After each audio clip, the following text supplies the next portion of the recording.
Hello everyone. In the last lecture we read about mole. Today we will discuss about the definition of mole. Dear student, हमने पिछले lecture में ये जाना था कि मोल क्या है, ठीक है, और इसके बारे में हमें किस साइंटिस्ट ने बताया था। आज हम लोग मोल की डिफिनेशन क्या है, मोल को डिफाइन कैसे करेंगे, इसके बारे में जानेंगे। So our heading is definition of मोल।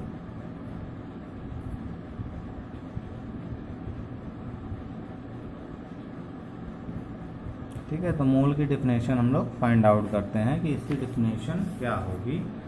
चलिए, तो देखिए बेटा, जो मोल की डिफिनेशन होती है हम कह सकते हैं it is the amount of substance. ठीक है, ये किसी अमाउंट की सब्सटेंस होती है जो C12 के 12 ग्राम में प्रेजेंट होता है। सो मोल it is the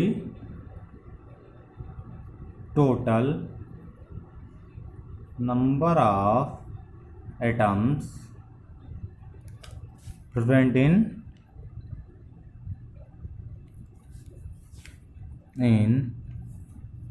12 gram of C12 atom। ठीक है, यही बेटा क्या होता है, आपका मोल होता है। मोल क्या होता है, it is the total number of atom present in 12 gram of C12 atom. मतलब C12 एटम के 12 ग्राम में जितने एटम प्रेजेंट होते हैं उसके टोटल नंबर को ही मोल कहते हैं। ठीक है ना, यही मोल हो गया। देखिए, अब हम इसको आपको क्या है एक एग्जांपल के थ्रू समझाते हैं। जैसे हम मान लें कि हमने लिखना है जो है 1 मोल ऑफ हाइड्रोजन एटम। ठीक है ना, तो देखिए 1 मोल ऑफ हाइड्रोजन एटम आपको फाइंड आउट करना है क्या होता है। तो इसके लिए देखिए, जो हमारे मोल्स होते हैं आपको ये जानना बहुत ज़रूरी है कि जो मोल होता है ये हमेशा 6.022 इंटू 10⁻23 क्या करता है, पार्टिकल्स कंटेन करता है। ठीक है ना, so we can say that 1 mole always consist 6.022 into 10⁻23 particles. अब ये पार्टिकल्स आपके क्या हो सकते हैं, एटम्स भी हो सकते हैं, मॉलिक्यूल्स भी हो सकते हैं, आयंस भी हो सकते हैं, इलेक्ट्रॉन्स भी हो सकते हैं, ये सब आपके हो सकते हैं। ठीक है ना, तो अब देखिए हमने डिफाइन कर दिया कि जो हमारे मोल होते हैं वो जो मतलब हमारा एक मोल है उसमें इतने पार्टिकल्स होते हैं, और इसको क्या बोलते हैं, एवोगाद्रो नंबर। जैसा कि हमने एवोगाद्रो लॉ में आपको बता दिया था कि एवोगाद्रो नंबर क्या होता है, Na के बारे में आपको बताया था एवोगाद्रो नंबर। तो एवोगाद्रो नंबर क्या होता है, 6.022 इंटू 10⁻23 को ही एवोगाद्रो नंबर बोलते हैं।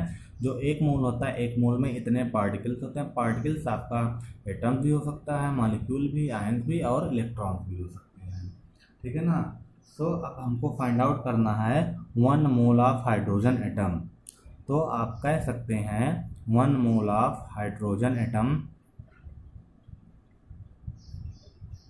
Is equal to 6.022 into 10⁻23। अब जहाँ पर हमारा पार्टिकल्स है, पार्टिकल्स की जगह हम हाइड्रोजन एटम लिख सकते हैं। ठीक है ना, तो आप लिख दीजिए H एटम, हाइड्रोजन एटम, ये हो गया। अब बात करते हैं हम दूसरा, मान लीजिए कोई एग्जांपल है हमारा, सेकंड एग्जांपल हम ले रहे हैं। Suppose 1 mole of K+ ion, potassium ion का हम ले रहे हैं। तो पोटेशियम आयन में क्या हो जाएगा, 6.022 इंटू 10⁻23 K+ आयन। ठीक है, देखिए हमारा नंबर वही है, सिर्फ यहाँ एटम था तो हमने एटम लिखा, यहाँ आयन है तो हमने आयन लिख दिया है। अब बात कर लेते हैं मॉलिक्यूल्स की। हम अगर यहाँ ले लें 1 mole of CO2 molecule. Then 6.022 into 10 power 23 CO2 molecules हो जाएंगे, ठीक है ना। तो आपके ये हो गए, ठीक है। तो अब देखिए हमारा मोल क्या हो गया, mole is the total number of atom present in 12 gram of C12 atom, मतलब 12 ग्राम कार्बन एटम के कार्बन 12 के 12 ग्राम में जितने एटम प्रेजेंट होंगे उन्हीं के टोटल नंबर को हम मोल कहते हैं, ठीक है ना। और हम आगे भी डिफाइन कर सकते हैं कि अ मोल इज डिफाइंड, ये क्या अमाउंट है ना, defined as amount of substances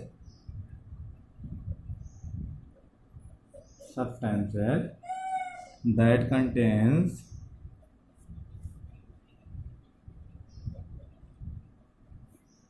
as many particles as their total number of atom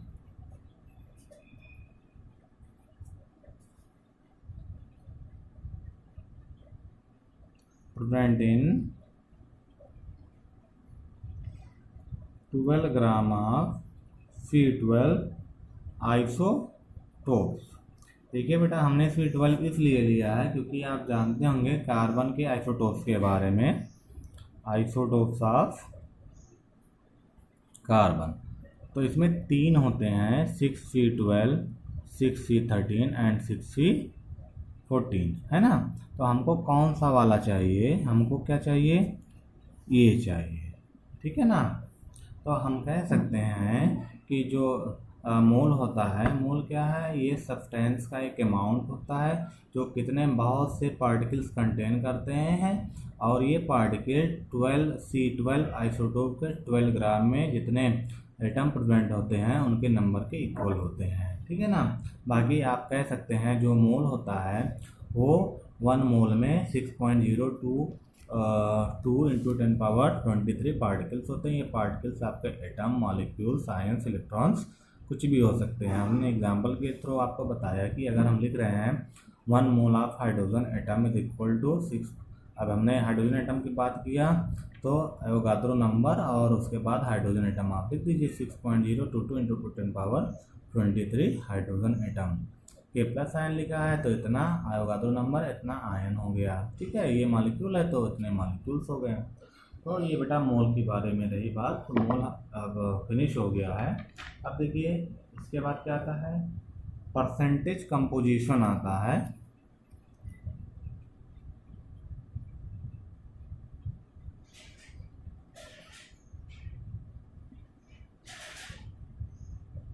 percentage composition, देखिए परसेंटेज कंपोजिशन होता क्या क्या है इसकी बात करते हैं। जैसे हमने ले लिया NaCl ले लिया, ठीक है। अब NaCl हमने ले लिया, NaCl हमारा क्या है, सोडियम क्लोराइड है, ठीक है ना। तो सोडियम क्लोराइड का हमको क्या है, परसेंटेज कंपोजिशन चाहिए। तो इसके लिए हम लोग क्या करते हैं, अब हमारे मान लीजिए हमने लिख दिया है कुछ भी अमाउंट है सोडियम क्लोराइड का, मान लीजिए x ग्राम हमने ले लिया है या x परसेंटेज हमने ले लिया है, ठीक है। हमारे पास NaCl x% है तो इसमें Na कितने परसेंट होगा वो फाइंड करना है, Cl कितने होगा वो फाइंड आउट करना है। तो इसी को बोलते हैं परसेंटेज कंपोजिशन। तो इसके लिए एक फार्मूला होता है मास परसेंटेज ऑफ एन एलिमेंट, मतलब उस एलिमेंट का मास परसेंटेज क्या होता है, ये बराबर होगा मास ऑफ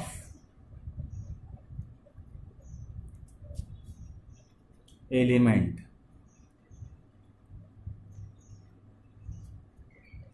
इनटू ये जो हमारा मास है, ठीक है। इस मास ऑफ एलिमेंट जो है उस एलिमेंट का मास कितना है किसमें, into molecules of the compound. मतलब क्या हो गया, जिस एलिमेंट का हम लोग मास परसेंटेज निकालें, इनटू नहीं, वहाँ इन लगाइए, जिस एलिमेंट का हम लोग मास निकाल रहे हैं उसका मॉलिक्यूल में कितना कंपोजिशन है वो अपान हम क्या करेंगे, मॉलिक्यूलर मास ऑफ कंपाउंड कर देंगे और इसको 100 से हम मल्टीप्लाई कर देंगे। यही मास कंपोजिशन का आपका फार्मूला हो जाएगा। अब हम इसको एक एग्जांपल के थ्रू समझते हैं, ठीक है। देखिए बेटा, हमारा जो एग्जांपल हम दे रहे हैं, हम आपको दे दिए हैं what is the percentage of carbon, hydrogen and oxygen in ethanol. मतलब एथेनॉल में कितने परसेंट कार्बन, कितने परसेंट हाइड्रोजन, कितने परसेंट ऑक्सीजन हैं, ये आपको फाइंड आउट करना। तो इसके लिए हमारे पास जो फार्मूला है उस फार्मूले का यूज़ करेंगे, बट सबसे पहले हम क्या निकालेंगे, मॉलिक्यूलर फार्मूला लिखेंगे एथेनॉल का। मॉलिक्यूलर फार्मूला लिखने के बाद हम लोग क्या करेंगे, मॉलिक्यूलर मास निकाल देंगे। तो मॉलिक्यूलर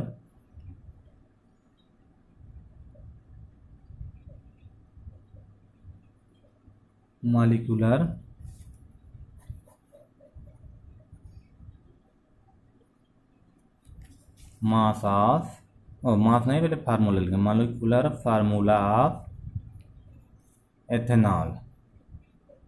एथेनॉल का फार्मूला क्या होता है, C2H5OH होता है। ये एथेनॉल का फार्मूला हो गया। अब यहाँ से हम लोग क्या निकालेंगे, मोलर मास फाइंड आउट करेंगे, ठीक है ना, कि इसका मोलर मास या मॉलिक्यूलर मास क्या होगा वो फाइंड आउट करते हैं। तो हम मान लीजिए निकाल दे रहे हैं अब molar mass of ethanol, molar mass या मॉलिक्यूलर मास, ठीक है। तो जब मॉलिक्यूलर मास हम निकालेंगे तो देखिए हमारे पास कितना है, 2 कार्बन है तो 2 इंटू सी है, C का एटॉमिक मास होता है 12 प्लस 5 और 1 6 हाइड्रोजन है और एक हाइड्रोजन का होगा 1 प्लस 1 कार्बन है, 1 कार्बन का हो जाएगा 16। अब आप कर दीजिए 12 2 24 प्लस 6 1 6 प्लस 16, ये टोटल आपका हो जाएगा 46 ग्राम। 46 ग्राम क्या हो गया, इसका मोलर मास हो गया, ठीक है ना। तो मोलर मास 46 ग्राम एथेनॉल का हो गया। अब हमको मास परसेंटेज चाहिए, तो किसी भी एलिमेंट का आपको मास परसेंट निकालना हो तो मास परसेंटेज, सपोज हम क्या कर रहे हैं, कार्बन का निकालना है हमको, तो mass percentage of carbon is equal to क्या हो जाएगा, ये जो कार्बन का हमारा मास है वो, तो कार्बन का कितना मास हमारा है, कार्बन का देखिए हमारे पास एथेनॉल 2 है और एक कार्बन का होता है 12, तो 12 2 जा 24, तो 24 आ गया आपके कार्बन का मास। तो टोटल मास कितना आ रहा है, 46 आ रहा है और इंटू 100 कर देंगे जो फार्मूले के अकॉर्डिंग।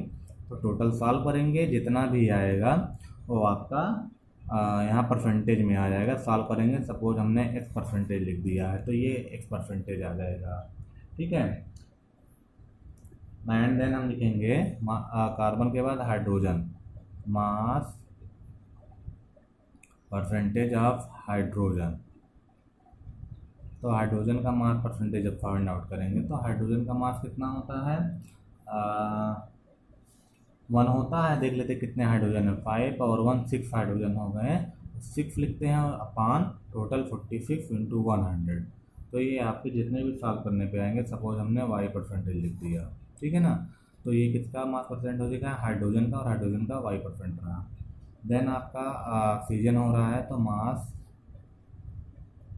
परसेंटेज ऑफ ऑक्सीजन, तो ऑक्सीजन का मास परसेंटेज क्या हो जाएगा, ऑक्सीजन का मास कितना होता है, 16 है। देख लेते कितने ऑक्सीजन है हमारे पास, एक ही ऑक्सीजन है, तो 16 अपान 46 इंटू 100, ये हो गया सपोज सॉल्व करने पे Z%, ठीक है। तो ये तीनों आपके मास परसेंटेज हो गए हैं, ठीक है। और जब आप x plus Y plus Z percentage add कर देंगे तो ये टोटल 100% आ जाना चाहिए, नियर अबाउट 100% के आसपास आना चाहिए, ठीक है। तो आपका आंसर करेक्ट है, तो ये हो जाएगा बेटा। तो I hope you understand this lecture.